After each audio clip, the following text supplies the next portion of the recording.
میرے جیسے کمزور نظر کے جن کو 4 قدم دور چیز نظر نہیں آتی حبیب بینک پلازا کی چھت پہ کھڑے ہو کے عید کا چاند دیکھتے ہیں، جبکہ آپ 200 سال کے چاند پریڈکٹ کر سکتے ہیں کہ کس وقت اور کس دن نظر آئے گا۔ ہم نے علم کو صرف 1000 سال پہلے، 500 سال پہلے، 700 سال پہلے، 1500 سال پہلے یا 2000 سال پہلے کی تاریخ تک قید کر کے رکھ دیا۔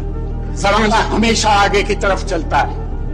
میں آپ سے یہ نہیں کہتا کہ آپ اپنے عقائد چھوڑ دیں، میں آپ سے یہ نہیں کہتا کہ آپ اپنے فنڈامنٹلز کو چھوڑ دیں، میں آپ سے یہ کہتا ہوں کہ آپ اپنے فنڈامنٹلز کو، اپنے عقائد کو اگر موجودہ دور کے مطابق منطبق نہیں کر سکتے تو وہ آؤٹ ڈیٹڈ ہے۔ اور اگر آپ کا ایمان یہ ہے جو میرا ہے کہ اسلام ہر دور کے لیے ہے، تو پھر اس کو ہر دور میں کامیاب ہونا چاہیے، اور اس کی کامیابی کے لیے یہ ضروری ہے کہ اسے ہر دور میں امپلیمنٹ ہونے کے قابل ہونا چاہیے۔ 50 سال میں فلسفے آؤٹ ڈیٹ ہو جاتے ہیں، 1500 سال یا 2000 سال تو بہت لمبا پیریڈ ہے۔ لہذا روشن خیالی کی تعریف کو سمجھنا ضروری ہے۔ روشن خیالی ہرگز لادینیت کا نام نہیں ہے، روشن خیالی ہرگز صرف رقص اور موسیقی کا نام نہیں ہے، روشن خیالی ہرگز دین سے دور ہو جانے کا نام نہیں ہے۔ روشن خیالی کا مطلب یہ ہے کہ ہم زمانے کا ساتھ دینے اور زمانے کا مقابلہ کرنے کے قابل، اور زمانے کا مقابلہ کرنے کے قابل اسی وقت ہو سکتے ہیں جب اس دور کا علم ہمارے پاس ہو جس دور میں ہم زندہ ہیں۔ کہ جو علم روشن خیالی پیدا نہیں کرتا ہے، جو علم روشن خیال نہیں ہوتا، وہ علم نہیں ہوتا۔ علم کو آپ پابند نہیں کر سکتے، علم کو آپ محدود نہیں کر سکتے،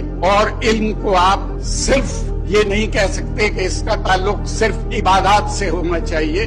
اگر صرف عبادات ہی مقصد ہوتا تو ہندو جوگیوں کی طرح آپ جنگل میں جا کے جھوپڑی ڈال لیجئے، اللہ تعالیٰ سے لو لگا لیجئے، اور جتنا چاہیں آپ عبادت کرتے رہیں وہاں بیٹھے، مگر میرے خیال میں اس کی تو آپ کو اجازت نہیں دی گئی یا مشورہ نہیں دیا گیا۔ آپ کے لیے دنیا اتنی ہی امپورٹنٹ ہے جتنا آپ کا خدا سے تعلق ہے، اور اس خدا سے تعلق کو آپ کے دنیا میں کامیابی کا ذریعہ بننا چاہیے، اور وہ اسی وقت ممکن ہے جب آپ اپنے عقائد کو، جب آپ اپنے فیتھ کو، جب آپ اپنے ایمان کو اس قابل بنائیں گے کہ وہ آج کی دنیا میں امپلیمنٹ ہو سکے اور دنیا دیکھ سکے کہ یہ قابل عمل فلسفہ ہے۔ صرف باتیں کرنے سے مسائل حل نہیں ہوا کرتے، مگر روشن خیالی جو صحیح روشن خیالی ہے اس کے بغیر ہمارے معاشرے کی ترقی اور فلاح ممکن نہیں ہے۔ آپ کا بہت بہت شکریہ کہ آپ نے صبر سے وہ خیالات سنے جن سے شاید آپ کی اکثریت کو اتفاق ہو۔ Thank you very much.